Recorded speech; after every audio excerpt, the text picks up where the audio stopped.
Hi, my name is Lars. I'm the curator of the DOK Neuland exhibition, and this is the space we're in right now. Yeah, let's go. DOK Neuland is a place where you can experience interactive and immersive art, which means that the most pieces that we show are VR or 360-degree film. And this year, for the first time, we also show artificial intelligence. This year, we also have one topic that's following all the different projects, and it's called Demand the Impossible.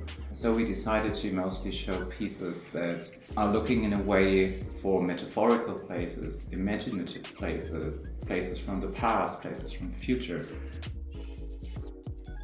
As I mentioned, there are two different types of VR and 360 degree. That on the one hand you have this huge room sky setups where a lot of technical stuff is needed to create this 3-on-3 square. And on the other hand we have downstairs the Oculus Go, which shows the 360 degree films, which basically means that you can't interact with the world, decide on choosing at every time as you like to where you want to watch. We are able to upload the 6 different 360 degree films that we show on one goggle. That means that the person and the viewer, the visitor who comes in, get to choose within his goggle to see 6 of the different films, which enables us to do a different setup in this 360 degree film area.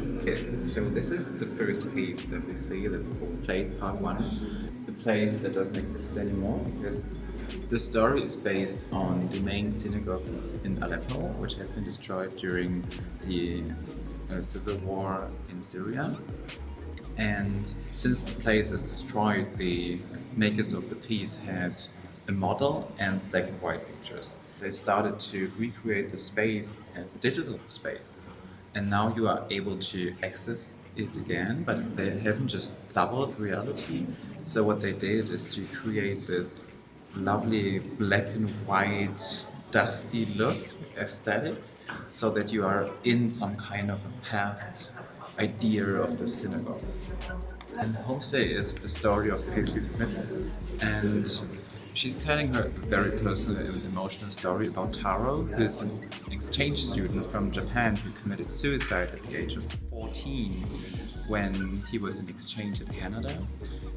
And the hosts has been the parents of Paisley Smith, the creator of the piece. And she created this beautiful origami garden that unfolds and deconstructs at the same time to be able to understand her way of dealing with what happened. Because the crucial thing about the story is that Taro didn't left a note or anything. So that was her way of dealing with the death and the loss that she has experienced. So this is Manic VR, also a very personal story by Karina Bertin, who has an extremely interesting and confusing family. After he died, they found out that she has almost 14 siblings, and some of them has a bipolar disease. So she did a film about her brother and her sister who both have this disease, which took her 4 years to do it. And she was trying to find a way to tell and share to people how her brother and sister describe the worlds that they see. And this is, as I mentioned in the beginning, something that VR can do very powerful to explain it and illustrate it. It's not that you should be feeling empathetic for them, it's more about awareness and understanding this very specific form of disease. So in this booth you can find the story of Franz Kafka's Verwandlung, the story of metamorphosis.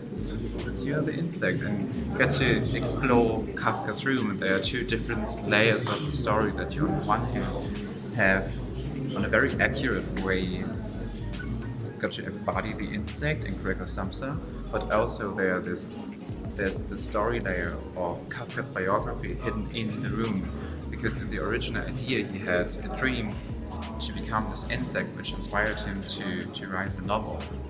So in the end, this is Kafka and the insect at the same time. The filmmaker created this folder of hundreds of film clips And there's an artificial intelligence that is constantly recutting the film. One combination that has been tried before will never came up again. That means every moment that shows in the film is very precious because it won't come back.